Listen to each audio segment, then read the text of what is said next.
fait ce travail d'évaluation des conditions suivant lesquelles on pourrait tenir en fait cet objectif de division par 4. Et notre modèle ne converge pas et ne converge étant donné toutes les hypothèses qu'on nous a demandé de tenir, c'est-à-dire conserver la compétitivité de notre industrie, ne pas sortir du nucléaire, prendre en compte le rythme éventuellement si on renforce notre parc nucléaire d'installation de nouvelles centrales données par la DGMP, c'est-à-dire la Direction Générale de l'Énergie et des Matières Premières. Donc on prend en compte tout cet ensemble de contraintes et on se rend compte qu'en appuyant partout où on peut, on n'arrive pas à mieux que 2,5, c'est-à-dire à diviser les émissions de gaz à effet de serre de 2,5 par rapport au niveau de 1990. Donc on sort notre rapport. Donc, je pourrais vous expliquer en détail, il n'y a pas qu'un seul scénario qu'on a fait, bien sûr. On a fait des analyses de sensibilité et je peux vous donner aussi les raisons pour lesquelles on n'arrive pas à mieux que ça dans nos hypothèses. Et on rend notre rapport. Et là, donc c'était le Conseil d'analyse stratégique, qui aujourd'hui s'appelle France Stratégie, nous dit très bien, nous nous désolidarisons des conclusions que vous avez à proposer. Parce que le Grenelle de l'environnement est lancé la semaine prochaine. Et donc, la France fera facteur 4 coûte que coûte.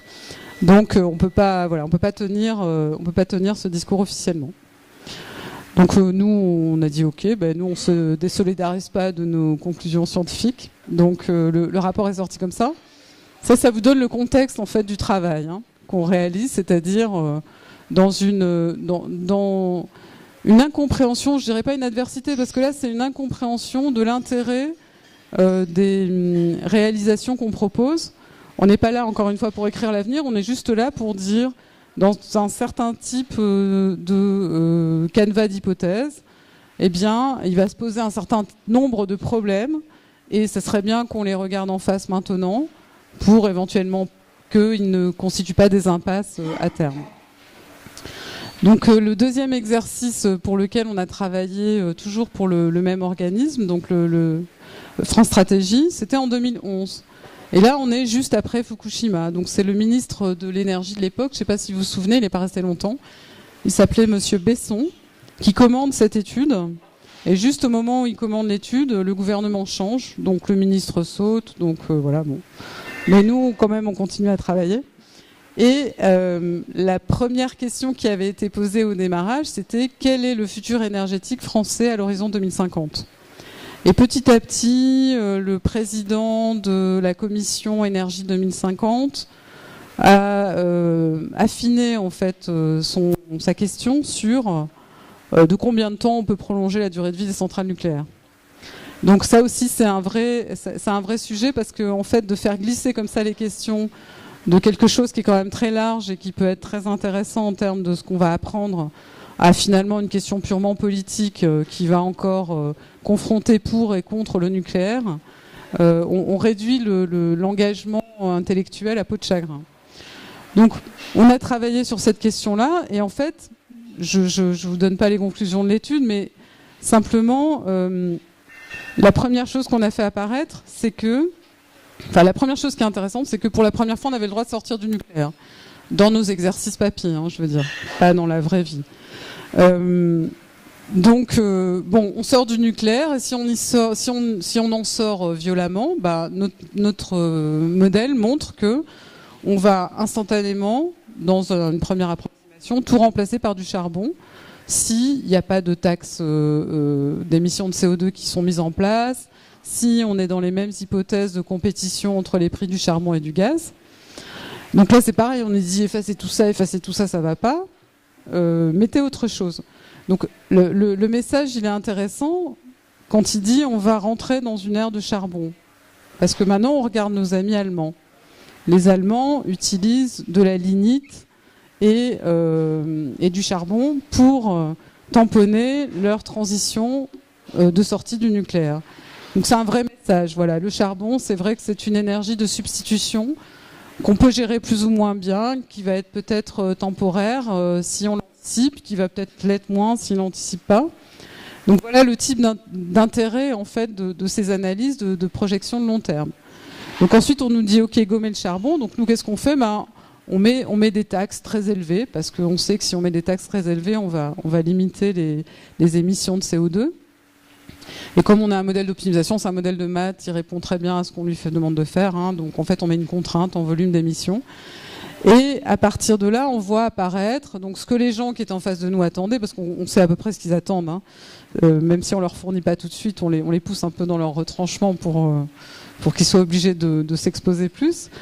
Et là, on voit apparaître effectivement beaucoup d'énergie renouvelable, mais avec un déploiement qui nous interroge. C'est-à-dire qu'on voit que le rythme d'installation de ces technologies en termes de capacité est quelque chose qui, n'étant pas anticipé, va être impossible à réaliser, sauf à avoir une importation très forte de technologies qui viendront de pays qui, eux, ont la filière de production en place. À la fois pour les panneaux photovoltaïques et pour les éoliennes. C'est ce qui s'est passé en Allemagne, ils n'ont pas pu suivre et ils se sont approvisionnés chez nos amis chinois.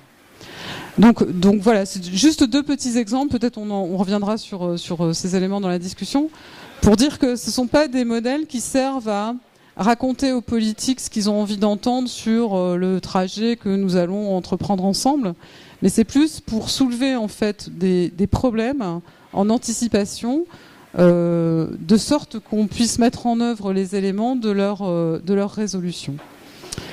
Je crois que c'est bon là, j'ai tenu mon temps. Hein. Donc je vais passer le micro à Mireille. D'accord ? Voilà. Et donc ces utopies sont devenues petit à petit, enfin ils ne sont pas devenues, mais on a assisté à la naissance de ce que j'ai appelé des dystopies. Enfin, c'est pas moi qui l'appelle comme ça, ce sont les spécialistes. Dystopie, toujours topos, l'endroit, et puis dus, c'est ce qui fait mal, ou ce qui est mal, ou ce qui est mauvais. Hein, dysfonctionnement, etc. Donc la dystopie, ben, c'est justement le lieu où tout va mal se passer. Et c'est vrai que quand on regarde l'évolution de cette littérature, on passe en gros d'une littérature enthousiaste qui imagine un avenir. Alors d'ailleurs, c'est très intéressant de voir que selon les périodes aussi, on n'envisage pas l'avenir de la même façon. Hein. Par exemple, dans le XVIe siècle et le XVIIe siècle, la grande idée, c'est la liberté collective ou individuelle, enfin les deux à la fois. C'est l'ordre, quand même. C'est aussi la démocratie, hein, très souvent. Toutes les magistratures sont électives. C'est aussi le fait que le gouvernant est nommé par le peuple, qu'il est révoqué par le peuple. C'est le cas de Tommaso Campanella, par exemple. Tommaso Campanella, qui était un napolitain qui a vécu au début du XVIIe siècle et qui fait, comme Thomas More, un peu la même chose. Donc, par exemple, je disais au XIXe siècle, quand on regarde les utopies sociétales, si l'on regarde quelqu'un comme Saint-Simon, comme Fourier, comme Étienne Cabet, on s'aperçoit toujours que la grande idée, c'est le progrès scientifique, le progrès donc moral aussi, hein, qui revient sans cesse, et que l'on essaie de trouver en se projetant dans un avenir où le cadre de vie joue de plus en plus un rôle important également. Donc la dystopie apparaît simplement à la fin du XIXe siècle, où là, on se dit que ce que l'on a conçu comme quelque chose d'absolument mirifique et idyllique ne le sera peut-être pas tout le temps, et qu'il faut se méfier, que l'avenir ne sera peut-être pas rose du tout. Et vous avez toutes les dystopies de Orwell, Huxley, Barjavel, j'en passe, et des meilleurs, hein, Bradbury, bon, tout le monde connaît ça, je vais pas faire... voilà. Donc, cette littérature, hein, en conclusion, je pourrais dire, cette littérature qui peut être prise comme quelque chose de très secondaire, c'est de la littérature. Alors... ça, c'est pas intéressant par rapport à la science, ça c'est important.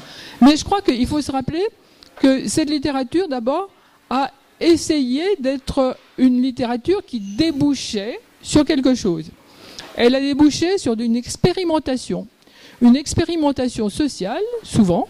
Par exemple, je parlais de Cabet qui a écrit un ouvrage qui s'appelle « Le voyage de Lord William Carysdale en Icarie ». Et on a essayé de faire exister l'Icari aux États-Unis. Par exemple, on a aussi essayé de faire exister ces phalanstères de Fourier et ces vies communautaires et collectivistes à la Saint-Simon, à Guise. L'usine Godin de Guise a créé un phalanstère qui a fonctionné. À Oneida, aux États-Unis, on a eu des colonies icariennes qui ont pu marcher, etc. Donc, c'est une projection vers le futur, mais qui n'a pas été que théorique. Elle a aussi débouché sur l'expérimentation. Et puis, c'est aussi une littérature qui nous dit que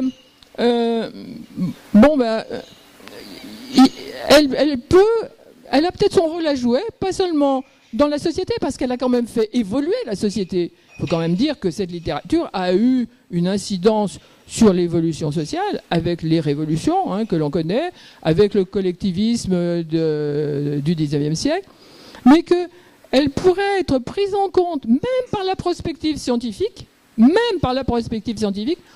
pour servir de signal, ou de signaux, ou de signes, de signaux, sur les tendances d'une période, sur les tendances d'un moment, et ainsi nous donner peut-être des idées sur où on va, jusqu'où on va aller. En tout cas, elle peut être intéressante aussi à ce titre. Voilà.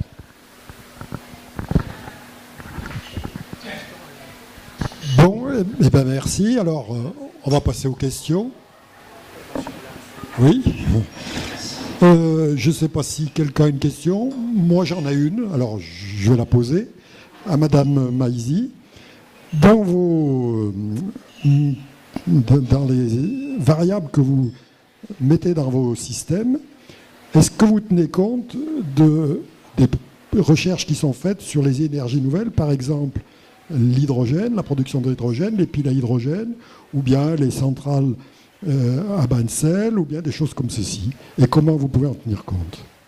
Oui, on peut tenir compte de tout ce qu'on peut décrire, en fait.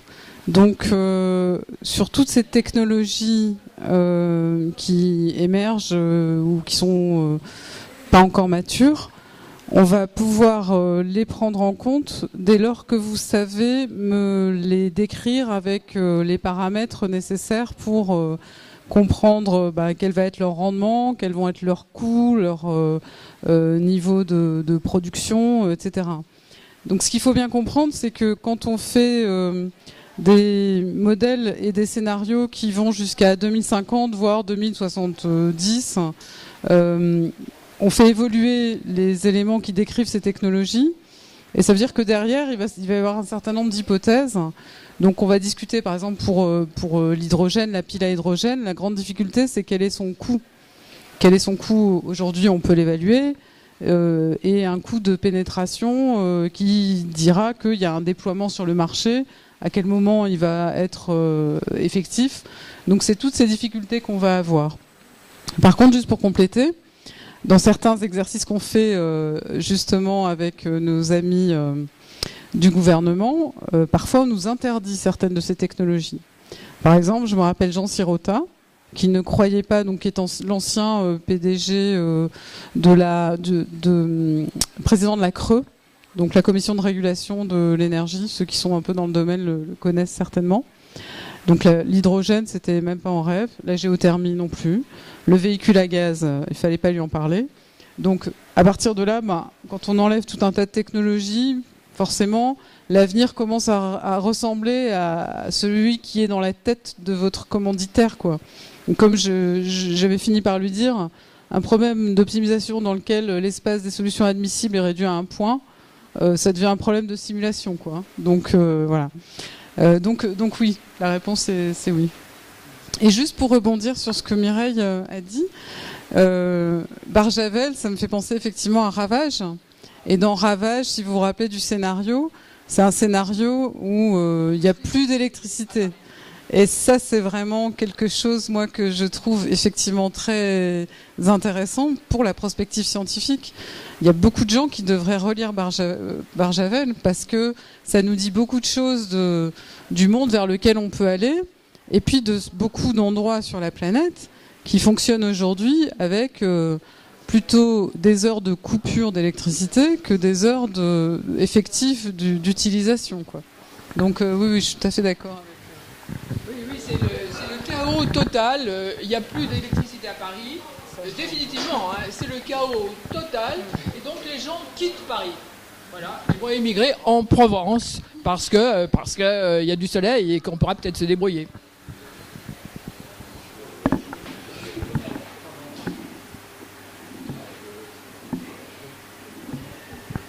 Oui, j'ai une question pour la première oratrice. Pourquoi cherchez-vous un optimum au niveau mathématique? C'est une question un peu technique, mais on aurait pu imaginer qu'on prolonge certaines lois, on envisage différentes lois. Mais pourquoi cherchez-vous un optimum, c'est-à-dire quelque chose qui va vérifier un extrémum, enfin quelque chose qui va être particulier? En fait, donc moi j'ai parlé du modèle qu'on utilise. Il y a beaucoup d'autres types de modèles qui fonctionnent sur d'autres paradigmes, par exemple de la simulation, où là, je rejoins aussi ce que Mireille a dit sur la rétrospective. Quand on fait de la simulation et de la projection, on est un petit peu dans cette idée de fascination du passé. C'est-à-dire que finalement, on se dit qu'on va prolonger les tendances du passé parce qu'elles ont du sens et elles ont une certaine pérennité, une certaine inertie. Donc il n'y a pas de rupture finalement avec ce qui a pu se produire jusqu'à maintenant. C'est une façon de réfléchir. Moi ce que je dis c'est que, avant de répondre à la question précisément, tous les modèles se valent pour peu qu'on sache comment ils fonctionnent et qu'on comprenne le mécanisme sous-jacent pour pouvoir interpréter les résultats qu'ils donnent. Or souvent c'est pas le cas. Souvent les gens vont commenter des trajectoires issues d'approches très différentes en se mettant à les comparer entre elles, ce qui est un premier danger, et en ne sachant pas sur quoi elles reposent. Alors l'optimisation, ça a quelque chose de très intéressant parce que ça vous permet de vous dire ce qui pourrait se passer, entre guillemets, dans le meilleur des cas.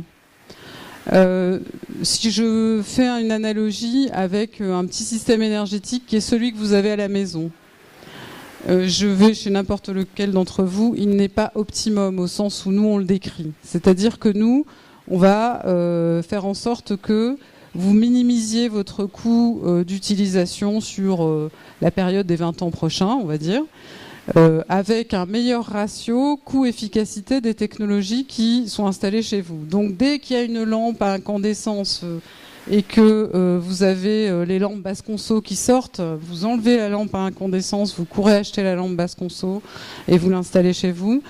Pour toutes les technologies, on raisonne de cette façon-là. Donc évidemment, personne ne le fait. Donc on est tous sous-optimaux. Donc maintenant, si je projette à une échelle plus large, je me dis, voilà, il y a des engagements climatiques, il y a les pays qui ont des intentions, etc. Et je dis, si jamais dans le cas où j'imagine que je suis un planificateur unique centralisé, donc je décide tout pour tout le monde, ce qui n'est pas le cas dans le monde compétitif qu'on connaît, si dans ce cas-là, je fais le meilleur compromis coût-efficacité des technologies qui sont à disposition pour moi, et si dans ce cas-là, j'y arrive pas, qu'est-ce que ça va être dans la vraie vie? Voilà. Donc, c'est une façon d'expliquer que c'est vrai que cet optimum n'a pas de sens en réalité, hein, mais en même temps, il est là simplement pour donner une indication. Il faut toujours voir le modèle comme un complément de votre propre perception des choses et bien sûr pas comme un élément qui va nous décrire des trajectoires précisément. Et ça rejoint aussi ce que tu as dit tout à l'heure. Tu as dit quelque chose comme bien évidemment tout le monde sait que le futur ne peut pas être écrit, etc. En fait non, ils pensent tous que le futur est écrit, hein. Je veux dire, c'est ça le problème. C'est-à-dire tous nos politiques veulent une trajectoire unique. Ils nous mettent au défi entre équipes de chercheurs. Si on ne trouve pas le même chiffre en 2035, ils nous convoquent tous pour savoir pourquoi on n'a pas le même chiffre, comment on pourrait faire en sorte qu'on arrive tous au même chiffre, mais vous ne pouvez pas imaginer, en fait, le niveau d'exigence qu'ils ont sur des sujets qui n'ont aucun sens, mais vraiment aucun sens. Alors, dès qu'on touche aux questions un peu d'économie, de nombre d'emplois, je veux dire, là, c'est vraiment, ça devient hyper tendu, parce qu'il y a des enjeux politiques derrière qui sont énormes. Aujourd'hui, le grand truc, c'est de savoir combien la transition énergétique va créer d'emplois. Voilà. Si vous arrivez en tant que chercheur avec un chiffre là à leur donner, mais vous êtes le roi du pétrole. Hein. Et on voit bien que c'est ridicule parce que qu'est-ce qu'on en sait que la transition énergétique? Déjà, qu'est-ce que c'est? Et on en détruit, on en construit, enfin voilà. Mais on est dans cette hallucination que le futur peut être traduit par quelques chiffres clés et qui doivent tous converger, s'il vous plaît. Même pour le rapport du GIEC, hein, les équipes de recherche se sont mises à avoir des scénarios convergents pour nous dire ce que vont faire les 2 degrés, les 3 degrés. C'est une espèce de démarche scientifique d'homogénéisation de la pensée, comme je l'appelle, mais qui est très inquiétante en réalité, qui est vraiment très inquiétante. Je prends la parole ? Oui. C'est passionnant parce que tout ce que vous avez dit toutes les deux, quand vous parlez d'optimum en fonction de quels paramètres, hein, vous avez évoqué le coût, le rendement énergétique, le bonheur, j'aimerais qu'on en parle, et le bonheur pour qui? Un individu, un pays, la planète? Oui, donc tout dépend des hypothèses, mais les politiques, souvent, comme vous le dites, ils ne veulent pas savoir. Moi, je voulais vous interpeller toutes les deux sur le fait suivant, tous les problèmes, prospective énergétique, développement durable, etc., il y a 3 choses à considérer. La matière première, ce qui sort de la terre, la transformation, pour passer du pétrole à l'essence, etc., et l'usage final et le bonhomme qui est derrière. Ma question est, quel est votre rapport, votre vision, qu'est-ce que vous pouvez nous dire sur les matières premières, non seulement énergétiques, mais je pense les métaux rares, par exemple, qui sont cruciaux, mais dont on n'entend pas parler beaucoup. Tout à fait à l'autre bout de la chaîne, les utilisateurs, alors là je vais peut-être en choquer quelques-uns, mais j'entends pas beaucoup parler des problèmes démographiques. Vous dites diviser par 4, parce qu'on dit, avec telle hypothèse de croissance de population, etc. Mais si on divisait par 2 la population, ça ferait déjà un facteur 2 de gagné. Donc je suis iconoclaste en disant ça. Quel est votre point de vue, matière première et usager et démographie?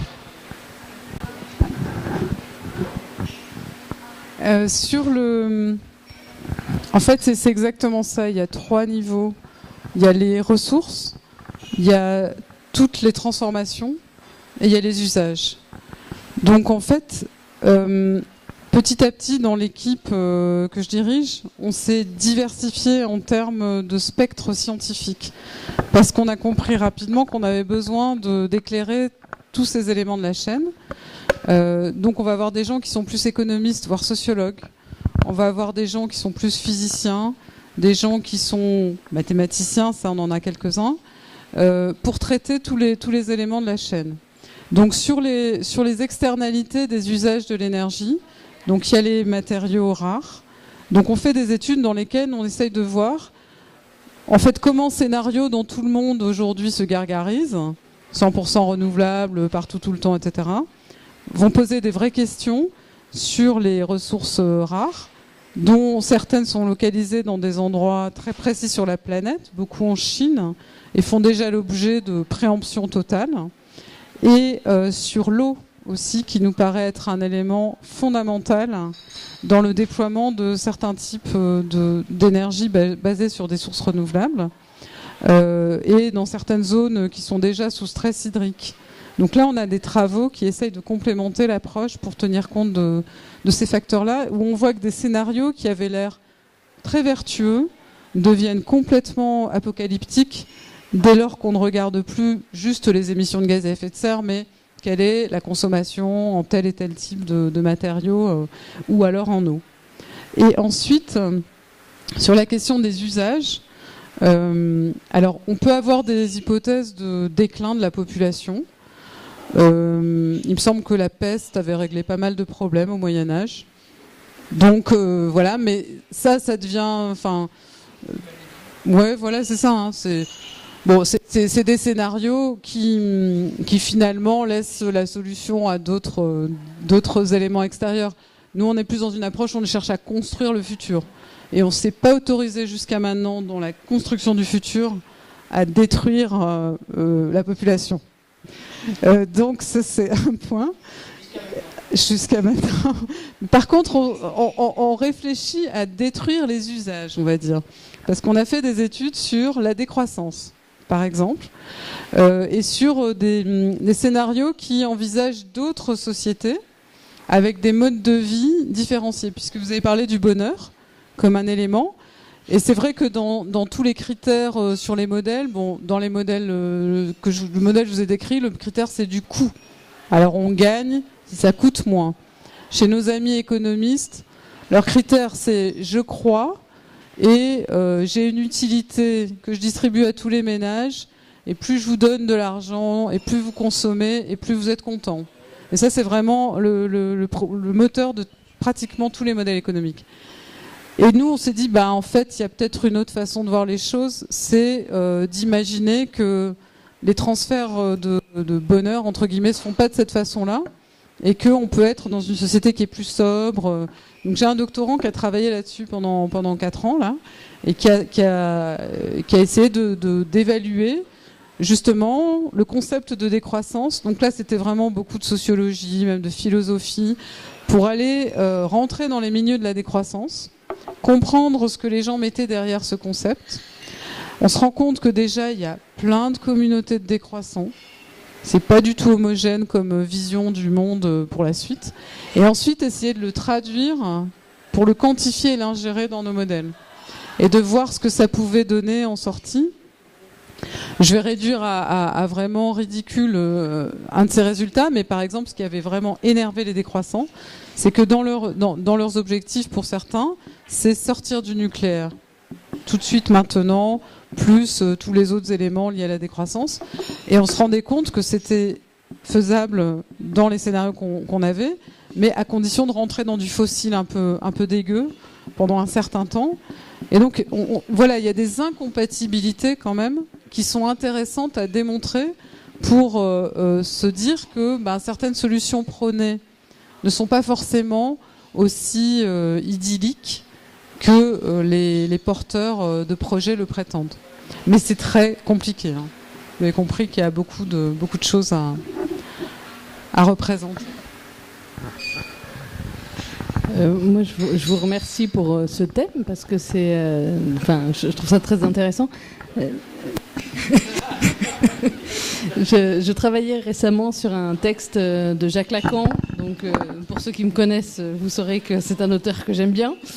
Et dans lequel, donc en 70, dans lequel il évoque la question du capitalisme à partir de la production de l'objet que Lacan appelle l'objet plus de jouir, qui pas sans lien avec la plus-value, c'est-à-dire la production d'un en plus, qui est intrinsèque au système capitaliste, du toujours en plus, mais qui provoque du en moins, du sous-développement. Donc en 70, il annonce ça, la question du sous-développement qui est une nécessité pour le capitalisme. Il parle du retour des religions dès 68, du retour de la montée en puissance du racisme. Et en lisant ça, associé à quelques bouquins qui ressortent et dont on parle pas mal, donc dans les romans d'anticipation, 1984, Le Talon de Fer, de Jack London, qui est ressorti il n'y a pas très longtemps quand Jack London a été édité à la Pléiade. Je me dis finalement, l'anticipation, c'est qu'une histoire de logique. C'est-à-dire qu'on prend la logique d'un discours, on prend la logique d'événements présents, enfin passé, présent, et si on suit la logique, on sait vers où on va.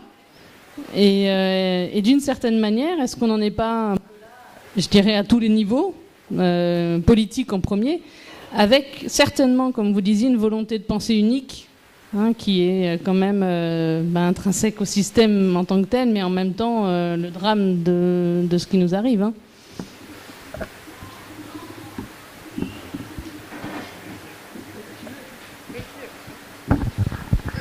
Moi, ce qui m'étonne beaucoup en la matière, vous dites que c'est une question de logique, mais il y a quand même peut-être un paramètre, une variable, qui n'est pas si logique que cela, c'est-à-dire les répercussions sur les comportements et, j'ai envie de dire, le psychisme des gens, de certaines inflexions que l'on donne à tel comportement, etc. Quand on décide que le nucléaire c'est bien ou que le nucléaire c'est pas bien à un niveau gouvernemental, est-ce qu'on ne va pas générer chez certains des comportements ou des convictions qui vont faire justement tomber un peu toute la construction de la prospective. Il y a des choses qui me semblent être une réactivité à certaines situations, à certaines décisions qui ne sont pas particulièrement logiques. Cette réactivité n'est pas particulièrement logique et elle a donc une incidence sur ce que vous avez prévu ou ce que vous envisagiez comme impossible qui va du même coup annihiler la recherche et la direction dans laquelle vous alliez. Que sur le... il y a quand même... Ça dépend à quelle échéance on se place. J'aurais tendance à être plutôt d'accord sur l'idée qu'une anticipation, avec une projection comme ça, permet finalement de voir ce qui se passe aujourd'hui, quoi. Voilà, c'est ça que vous dites. On a vraiment, dans les années 70, en plus dans les années 70, il y a beaucoup de travaux. C'est la naissance du Club de Rome. Donc je ne sais pas si vous avez entendu parler du Club de Rome. C'est un think tank, comme on l'appelle aujourd'hui, de gens qui se sont interrogés sur les bienfaits de la croissance, avec à ce moment-là une parole qui a été totalement, comment on va dire, critiquée, parce qu'elle était très choquante à un moment où on était dans le développement, on était encore un peu dans la prolongation de l'après-guerre, et où le progrès technologique était vécu comme un vecteur de bonheur pour toutes les populations qu'on avait colonisées, à qui on importait de la techno, des bagnoles, enfin tout ce qu'on veut. Et donc le fondateur du Club de Rome, Aurelio Peccei, c'est un Italien qui a travaillé longtemps chez Fiat, justement, à déployer ça sur tous les continents, et qui réunit autour de lui des gens qui viennent de différents horizons, et c'est eux qui font le premier modèle, qui s'appelle le modèle World, dans lequel ils essayent de réfléchir à ce que donnerait la croissance sur le long terme. Et ils démontrent une tendance qu'ils appellent overshoot et collapse, c'est-à-dire que toutes les variables qu'ils décrivent, donc il y a population, progrès, ressources naturelles, bien-être, etc., tout monte et puis se casse la figure. Et en vérité, quand on regarde, en plus c'est un modèle qui a été entretenu, donc c'est un modèle dynamique qui s'appuie sur la description phénoménologique de variables avec des équations différentielles. Et en fait, ils avaient aussi anticipé les tendances qu'on voit aujourd'hui. C'est une équipe qui avait une moyenne d'âge de 23-24 ans, qui a fait le tour de la planète pour alerter et qui ont eu vraiment le contact avec des grands décideurs de l'époque, parce que M. Peccei était bien introduit. Et ils ont réussi à convaincre personne, en vérité. C'est ça qui est assez intéressant. Donc finalement, cette anticipation, moi, ce que je commence à me dire, c'est qu'elle n'intéresse personne. Quand vous parlez de productivisme, aujourd'hui, il y a quelque chose qui est très clair, c'est que si on développe les énergies renouvelables, on sort du schéma de société qu'on a mis en place. Parce qu'on est dans une société productiviste, dans laquelle on a des industries qui soutiennent l'économie, et qu'à partir du moment où on va faire une énergie dispersée, diluée, qui sera donc plus autour de pôles économiques importants, je veux dire, mettez du renouvelable pour alimenter le bassin de Fos-sur-Mer. Il va falloir se lever tôt, quand même. Donc ça, c'est des éléments dont on ne peut pas discuter. Parce que si je commence à dire ça, on va me dire ah mais t'es de l'école des mines de Paris, donc t'es pro-nucléaire, donc c'est normal, etc. Donc en fait, je vois qu'il y a un blocage dans l'éclairage qu'on peut avoir du très long terme, sauf à dire ce que ceux qui ont déjà décidé d'une orientation, d'une politique, veulent qu'on leur fasse dire. Et donc ça m'étonne pas, moi je connais pas du tout le travail de Lacan, mais il y a eu énormément de gens en fait qui ont apporté des éléments au puzzle. Après c'est vrai que ça peut être complètement bouleversé, mais il faut qu'il y ait une volonté à la limite pour mettre en place ce bouleversement, ou alors un grand hasard, je veux dire. Du coup, je voulais savoir si dans vos calculs vous preniez en compte le hasard. Enfin, de quelle manière vous preniez en compte les phénomènes de hasard. Ouais. Alors ça,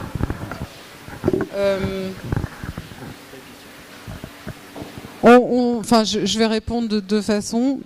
D'une part, on va pas le prendre en compte. En fait, pour répondre clairement, on va pas le prendre en compte parce qu'à la limite, on ne sait pas comment le prendre en compte.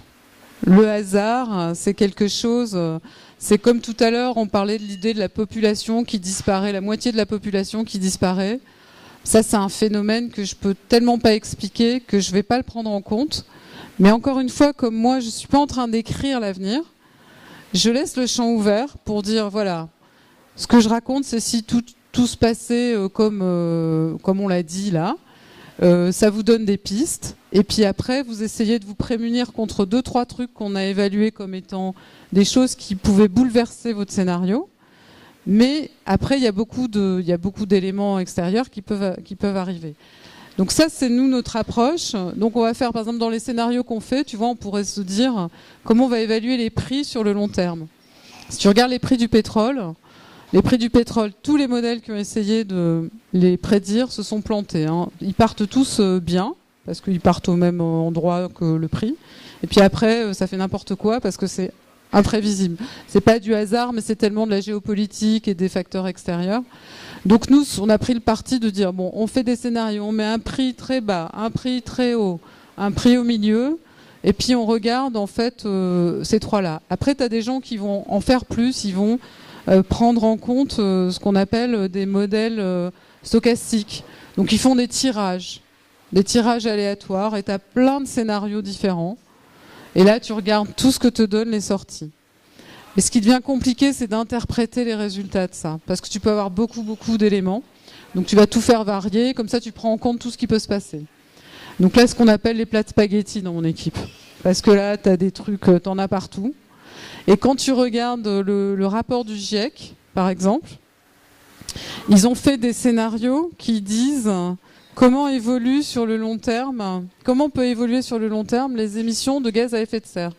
Donc, en fonction des différents niveaux de réchauffement de la planète. Et si on regarde leur scénario, tout à l'heure, il y avait des courbes que tu avais montrées, Jacques. Il y en a un qui est en bas, comme ça. Il y en a un qui est en haut, comme ça. Il y en a plein au milieu.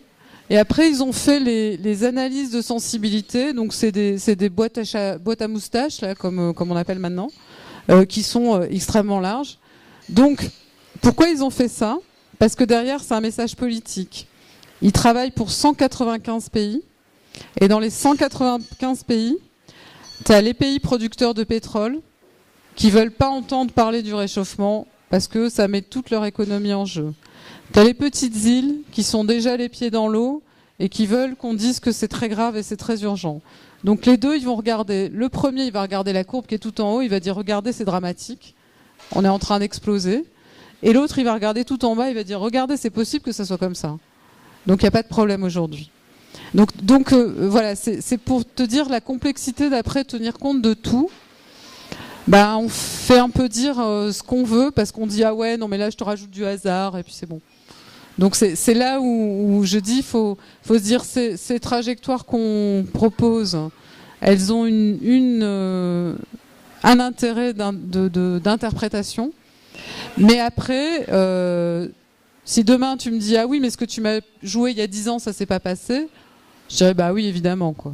Évidemment, j'ai pas tenu compte du fait que les nouvelles générations arrêtent de passer le permis de conduire, les autres veulent plus vendre leur pétrole et leur gaz à tel et tel pays, etc., etc. Parce que ça, je peux pas. Voilà.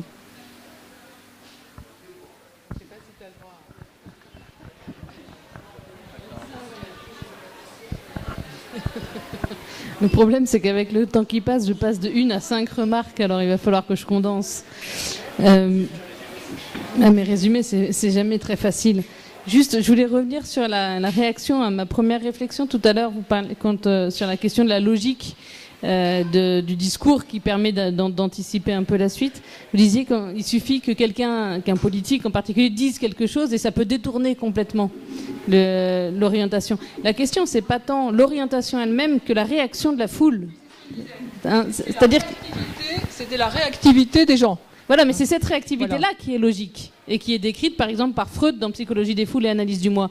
C'est-à-dire que c'est le trait d'identification au leader qui permet d'avoir une idée de comment ça va réagir derrière. Bon, après, Lacan, dans l'article dont je parlais tout à l'heure, parlait d'Hitler et disait pourquoi c'est tombé sur la question de la race comme point d'identification.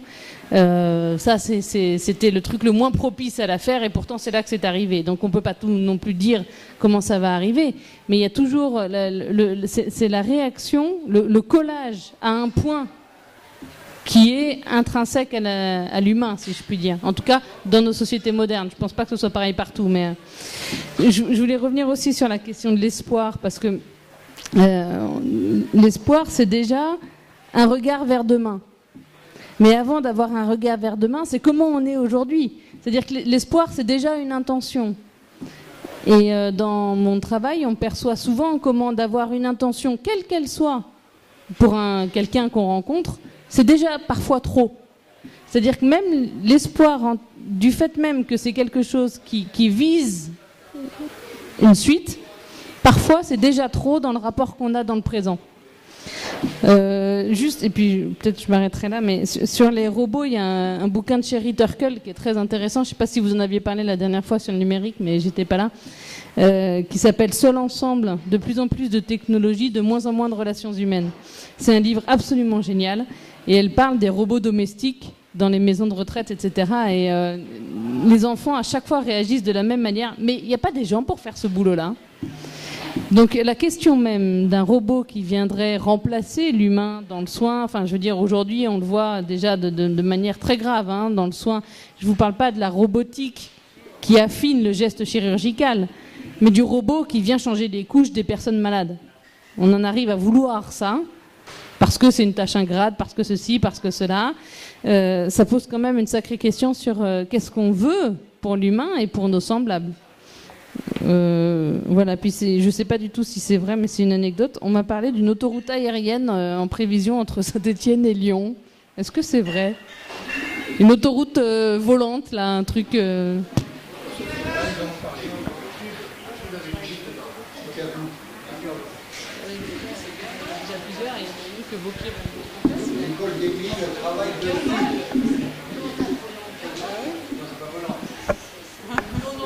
Je peux dire ce que j'en sais, je ne suis pas spécialiste de la question, mais effectivement l'école des mines travaille sur ce sujet-là. Ce serait un tube dans lequel on ferait le vide et qui permettrait aux véhicules, des sortes de navettes dans ce tube, d'aller à des vitesses telles qu'on mettrait un quart d'heure ou 10 minutes entre Lyon et Saint-Étienne.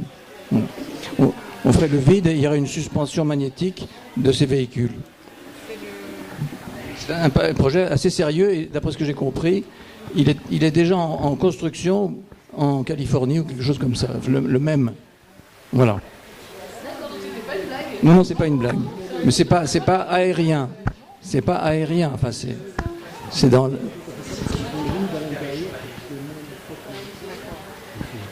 y a quelqu'un derrière.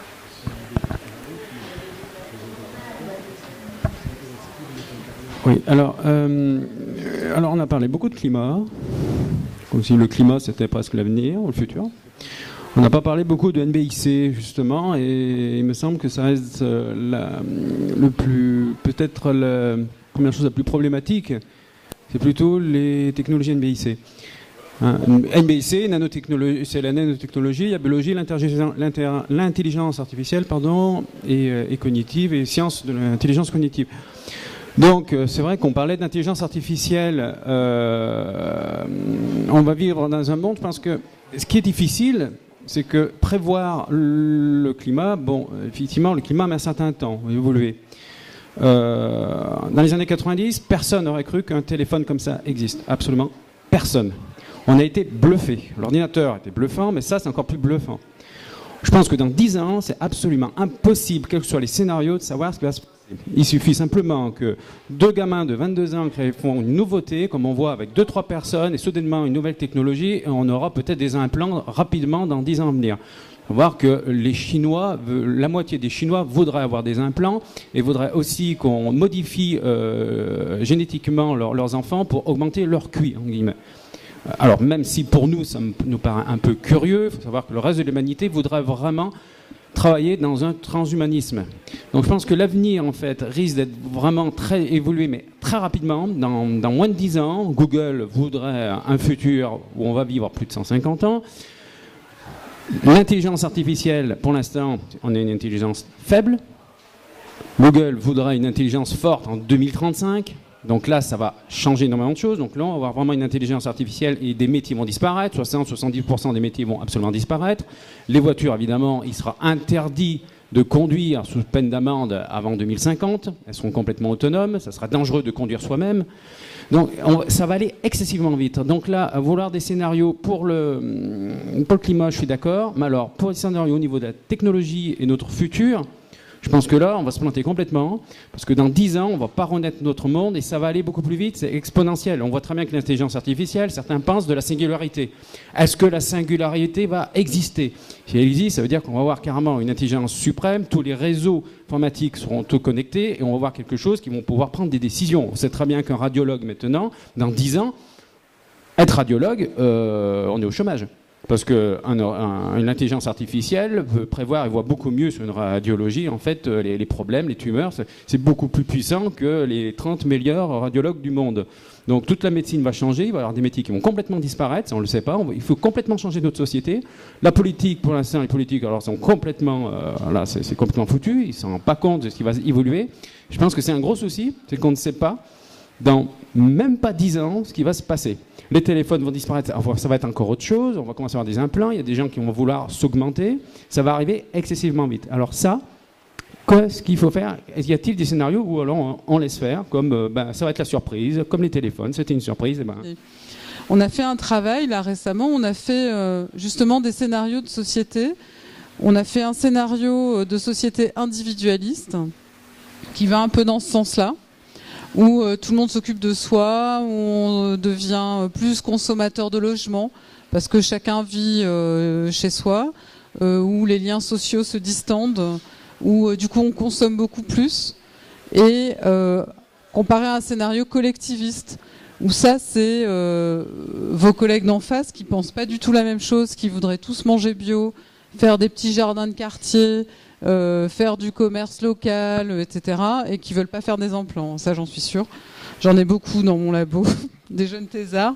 Donc, je veux dire, il y a ces deux sociétés-là qui sont des options potentielles, en fait. Et ce qui est intéressant, c'est de regarder où elles mènent. Alors, la vôtre, l'individualiste, c'est quand même la catastrophe assurée, hein, parce que c'est une surconsommation, en fait. Finalement, ça induit quand même de la surconsommation. Globalement. Et ça, c'est pas compatible avec une planète qui est déjà aux limites. Alors après, pourquoi se préoccuper de la question climatique? Nous, on n'est pas rentré dans le jeu sur la question climatique, mais en vérité, c'est ça qui va être un levier pour beaucoup de transformations. En Chine, ils se moquaient du climat, mais les Chinois étouffent. Je ne sais pas si c'est les mêmes qui veulent des implants, mais en tout cas, ils étouffent. Et maintenant, ils craignent une révolte de la population. Et c'est pour ça que le gouvernement chinois est en train d'agir. Et c'est ça qui va faire se modifier finalement la situation. C'est pas de la planification de développement économique. C'est vraiment parce qu'il y a des populations qui sont en train de manifester contre la situation qu'on leur impose, en fait, et qui est totalement invivable. Donc il y a bien sûr beaucoup d'incertitudes, hein, et sur ce type d'évolution, je ne sais pas si...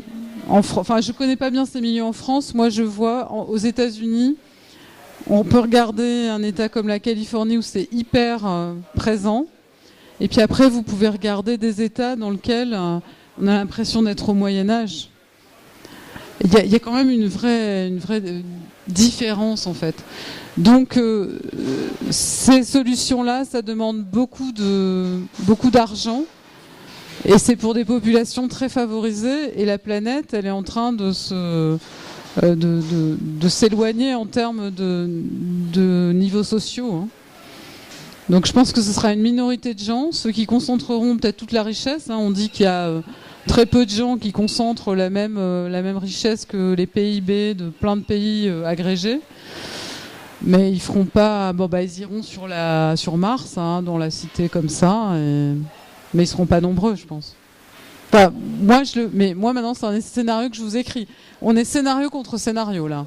Et ce qui est intéressant, c'est de les prendre tous et de les envisager concrètement sur leurs conséquences, en fait.